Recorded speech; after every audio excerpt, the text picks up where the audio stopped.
morning, TLA, and welcome to Student News Network. I'm Lola Berrigan, and today is Friday, September 1st, 2023. Now over to Alex with our 3-day weather forecast. Thanks, Lola. We're finally getting some relief from the heat. I don't think anyone will complain about a rainy weekend. Today we have a high of 88 and a low of 76 and a 70% chance of rain. Tomorrow we have a high of 85 and a low of 76 with an 80% chance of rain. Thunderstorms. Ending our weekend on Sunday, there is a high of 86 and a low of 78 with a 70% chance of rain. Now back to Lola with our lunch choices. Thanks, Alex. Today's lunch choices are chicken nuggets with a roll, garden entree salad, cheeseburger, or yogurt plate. The sides are French fries, green peas, fruit cocktail, and fudge brownies. Up next is Carson with the hilarious joke of the day.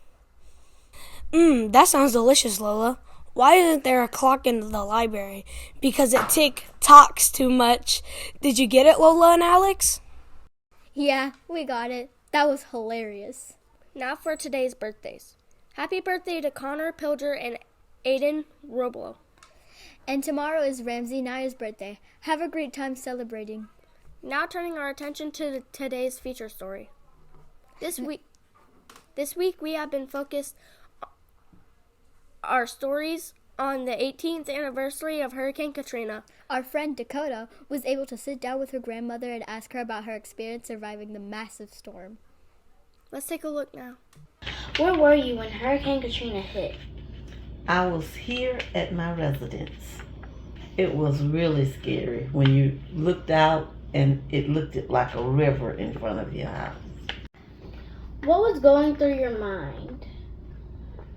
Well, first of all, I thought that the water was going to really come up in the house because it was so high.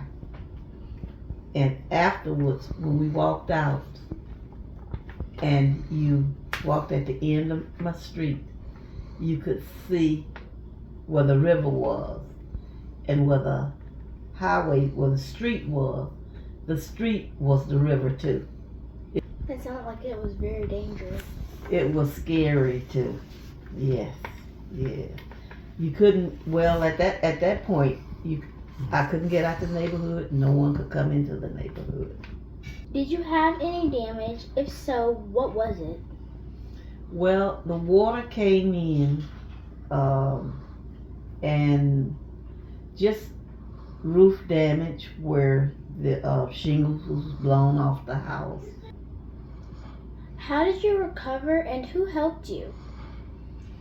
Well, I had assistance from my insurance. I did have insurance, and I also had help from FEMA came in and helped a lot. The Red Cross gave us like some cleaning supplies and things of that nature to help get the water and do mop up chores. What was the hardest part of it all? Well, just being through it. I didn't know, this is the first time, it had been the first time I've actually stayed through a hurricane. And although I had been advised to leave, I did not leave. That was the one time I should have listened to the warnings. Because everything on the news that said was going to happen, how the wind was going to blow in and bring the water in, it did it. And all you can do is just sit and pray and let it just pass over. Did you have any other extraordinary stories or events to share? It was no street, it was the river. The river covered the street and part of the subdivision.